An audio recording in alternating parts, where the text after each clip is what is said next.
Parliament of Ukraine, which I represent, and the Committee of European Integration continues to work on a daily basis. For instance, yesterday and the day before, we managed to pass some extra laws which are completely in line with EU directive guidelines, association agreement, which remains to be our roadmap. And of course, I think Madam Marina Mihalenko will talk a little bit more, because we're in direct cooperation with the aligned ministries, including the Ministry of Foreign Affairs and, of course, the Deputy Minister Stefanishina, where we are discussing currently the possible roadmap 2022 after receiving the so much awaited candidate status. We did not stop even for one day. This is about right now our priorities in terms of digital agenda, in terms of trade. And here we can talk a little bit more about the meteorological regional centers, their role in the ACAA agreement, which is already, let's say, being exercised positively in the previous mission last year, visiting Kiev. I think that some difficulties are posed right now for them to dig into depths in the regions, but of course the travels are constantly poses a threat, even though we highly encourage our international partners, specifically those who are technical ones from the European Commission, to come and see with their own eyes that not even for one day meteorological institutions have stopped working. And this is all about enhancing the number and the quality of our expert in the machinery which we can produce to be exported without barriers and tariffs. We highly appreciate that the decision has been taken on a technical level by the European Commission to roll on with extra period, the new period of lifting up the trade barriers for our export. You know that the Ukrainian economy unfortunately dropped around by 50% in the region which I represent, which is the city center of Kharkiv, which was again severely targeted today by the Russian shellings, bringing death and wounded people, has lost its economic potential at around 80%. And nevertheless, across Ukraine, we can see self-employed people and companies being registered who would like to reach this contracts to be reaching out outside of Ukraine for the counterparts to be signing directly agreements online. And this is, again, I'm going to the Ministry of Digital and the Aligned Committee in the Rada, which deals with the digital agenda. It's about protecting the data, but at the same time, enhancing our economic ties. And this is what we've been working on together with them for the last 3 years.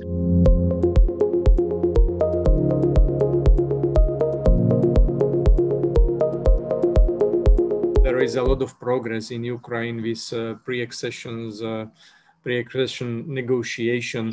And as Maria has mentioned, 3 years success of Slovakia, I think it was a very good remark that it's a matter of fact that in Slovakia, we did it from 1999 to 2001 in reality, because we should not forget the fact that we've been at that time only one country excluded from European integration process. So we did it in 3 years. It means everything is possible. So I don't know, 5 or 10 years, it depends on Ukrainian side, it depends on European institution side, but everything is possible. So challenge is here. I think we have to keep the pressure. And I think it's quite realistic that in October this year, Council will endorse enlargement package for Ukraine. And it's quite realistic. Still, it is quite positive and optimistic, but realistic as well, that by the end of this year, there will be accession talks, which should start. I think that's the point we have to push forward, that to start accession talks by the end of this year. There are, of course, some some sensitive issues, which have been also rightly raised by Ivan. From my point of view, there are three issues which are quite sensitive. First one is, of course, judicial system. Secondly, anti-corruption situation. And thirdly, agriculture, which is also very sensitive from European point of view. We talk about unity. We talk about also about the necessity to include Ukraine in Europe, which has, of course, the highest moral claim now to do so. But let me say very openly also that there is also some concern from some big European countries about the change of political landscape, change of political layout. If Ukraine, as a big and important country, is the member of EU, completely decision-making power and decision-making system will move towards East. So that's the reason why some countries are such afraid. And honestly, we can see that right now. The political leadership, fortunately now under Czech presidency, which is doing extremely good job and putting this priority on the table, and together with support from all Central European countries, particularly also great support from Baltic countries. So now we are doing this policy. Now Central Europe and Baltic states are doing the whole European policy, which is good things to do. So just my point is how important is that now in those critical days, Czech presidency will have this important leading role, and also other countries will continue the pressure.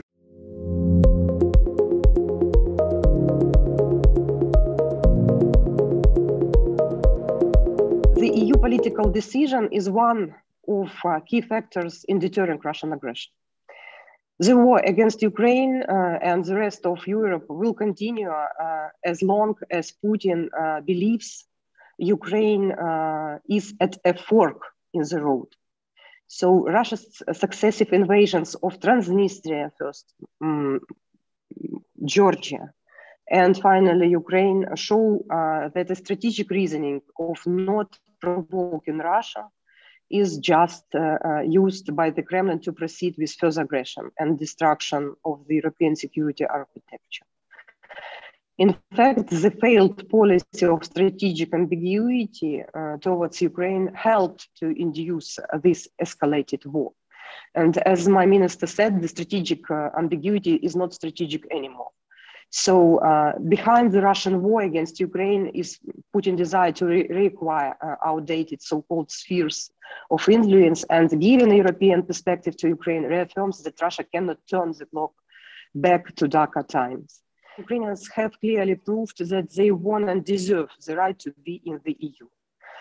In fact, Ukraine has implemented a number of structural reforms and transformed into a country with free market economy, with pluralistic democracy, with free and fair elections, vibrant civil society, and respect for human rights and freedoms. So even not having the European perspective, Ukraine integrated deeply into the EU internal market, as 63% of objectives under the association agreement completed. We proved the ability to proceed with sectoral integration as an accelerated pace, even during in time of war. For instance, we integrated our energy system into the European ENTSO-E energy system after the first test only.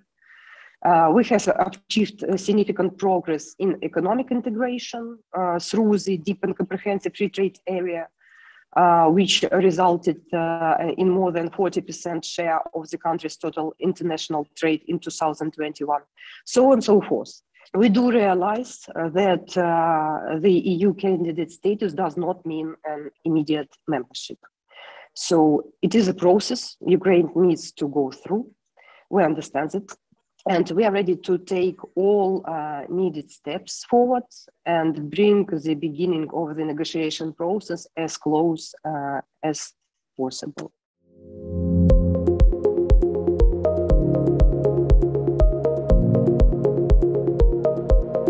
I have to say that I'm very happy that it was our institution, European Parliament, that was the body, the institution pushing this agenda forward.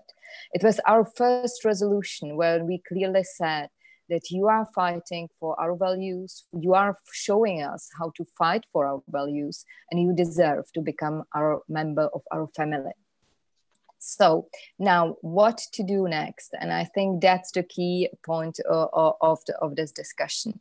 You both, Maria and Marina, you said it very clearly. We have a roadmap, we have the guidelines, we know the way how to proceed further. But there must be also a political will and political push. So that's something me and Ivan must make sure is still present also when it comes to our Western European colleagues, especially. I remember the times when we, with Ivan Štefanec, went to Kiev. I think it was 4 years ago. We ran in the marathon in Kiev for your European future. It was a team of MEPs and politicians from especially our part of Europe running for the better future of your country. And we are still running now in political terms, not as a marathon runners, but as a politicians. There are a lot of talks how we can achieve and how we can, I would say, speed up the whole process. There are people that they would argue, well, look at Turkey, 20 years still negotiating. The newest member of the European Union, Croatia, it took them 10 years to become a member of the European Union. But I would argue that the situation in Ukraine is different. It was, by the way, during the first Czech presidency back in 2009, where the Czech Republic opened the eyes of the others in Europe and said, look, we have to do something with our Eastern European border. And that was the whole beginning of what we then saw to be translated in the agreement that was in force since 2014. We already know that you managed with your political willingness to ally your legislation with the EU standards. I think we speak about 70% of your legislation, which is already now fully compatible with the European standards. So you are not starting from the scratch. I think the role of the European Parliament is now to make sure that we keep moving with the same speed and with the same philosophy, the train further and further. I would add to it that there is a role to play, not only for the politicians, but also for the civil society, for organizations like Aspen Institute, and for the businesses. Because more we talk, more we exchange, more we interact, that's the way how we manage to align ourselves and make sure that for the political decision, there is also backing coming from the society and from the businesses.